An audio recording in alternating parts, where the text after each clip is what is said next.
முறா எண் இந்த இடத்துல வரும்போது வந்து பார்த்தீங்கன்னா அங்கே கொஞ்சம் மாற்றி சொல்ல போகிறோம். இதை P/Q ஷேப்பில் எழுத முடியாது. சரிங்களா, இதை எழுத முடியாது. அது மட்டும் இல்லாமல் இங்கே வந்து பார்த்தீங்கன்னா நம்பர்ஸ் மீண்டும் ரிப்பீட்டாக வராது. அதாவது அங்கே 0.33ன்னு போச்சுங்களா, ஆனால் இந்த இடத்துல வந்து பார்த்தீங்கன்னா நம்பர்ஸ்கள் மீண்டும் திரும்ப திரும்ப வராது. இது ரொம்ப முக்கியமான ஒரு விஷயம். சரிங்களா, அதுக்கு எடுத்துக்காட்டாக நம்ம சொல்லக்கூடிய விஷயங்கள் வந்து பார்த்திங்கன்னா இந்த பையோட வேல்யூ 3.14 தான் நம்ம தோராயமாக சொல்லுவோம். பட் ஆனால் அதுக்கு மேலே போயிட்டே இருக்கும். இப்போ √2 வேல்யூ 1.414.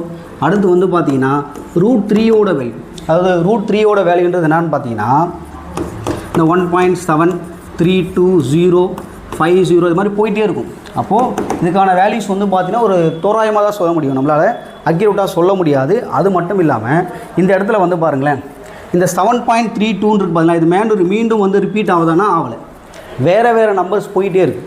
அப்போ இந்த இடத்துல P/Q வடிவில் எழுத முடியாது.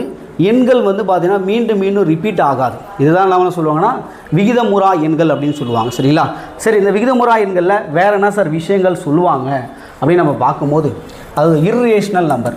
சரிங்களா, இர்ரேஷனல் நம்பர்ஸில் வேறு என்ன சார் சொல்ல முடியும் அப்படின்னு பார்த்தோன்னா இதில் முக்கியமான ஒரு விஷயம் முரடுகள் அப்படின்னு சொல்லுவாங்க. அதாவது முரடுகள் அப்படின்றதுனா பார்த்தீங்கன்னா இந்த √2 √3 √6 இதெல்லாம் முரடுகள் தான். ஏன்னா அதுக்கெல்லாம் தோராயமான மதிப்புகள் தான் இருக்குது. அது மட்டும் இல்லாமல் நம்ம பார்ப்போம் இந்த வர்க்க எண்கள் பார்ப்போம்.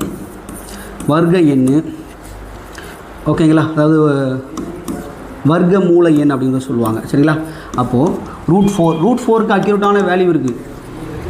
அதே மாதிரி சரிங்களா, கணத்தில் சொல்லும் போது √9 அதுக்கு வந்து பார்த்திங்கன்னா √9 வந்து கணத்தில் வராது.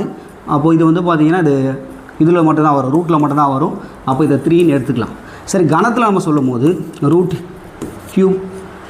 ஓகேங்களா, இதில் சொல்லும் போது என்ன வரும்னா 3 அப்படின்னு சொல்லலாம்.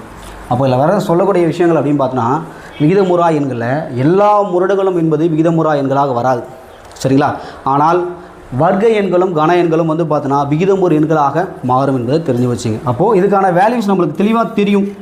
ஓகேங்களா, அதுவே வந்து பார்த்திங்கன்னா க்யூப் 2ன்னு போட்டிங்கன்னா இதுக்கான வேல்யூஸ் வந்து நம்மளுக்கு அக்யூரேட்டாக தெரியாது, தோராயமாக தான் சொல்ல முடியும். அப்போது விகிதமுறா எண்களில் நம்ம பார்க்கும்போது திரும்ப சொல்ல விஷயம் தான் P/Q ஷேப்பில் எழுத முடியும். எண்கள் மீண்டும் ரிப்பீட் ஆச்சு அப்படின்னு பார்த்தீங்கன்னா ரிப்பீட்டாக ஆகிட்டே இருந்துச்சுன்னா அது விகிதமுறை எண். விகிதமுறா எண்ணா P/Q வடிவில் எழுத முடியாது, எண்கள் மீண்டும் ரிப்பீட் ஆகாது. அது மட்டும் இல்லாமல் முரடுகள் என்ற வார்த்தை ரொம்ப முக்கியம். அப்போ √2 √3 √6 வந்து பார்த்தீங்கன்னா ஒரு தோராயமான மதிப்புகள் தான் நம்மளால் சொல்ல முடியுமே தவிர்த்து அதுக்கு அக்யூரேட்டான வேல்யூ சொல்ல முடியும். ஆனால் √4க்கு சொல்ல முடியும். √4க்கு வந்து வேல்யூ வந்து பார்த்தீங்கன்னா 2, அது வந்து விகிதமுறு எண். அதுவே √5 சொல்ல முடியுமானா சொல்ல முடியாது, அது வந்து விகிதமுறா எண்.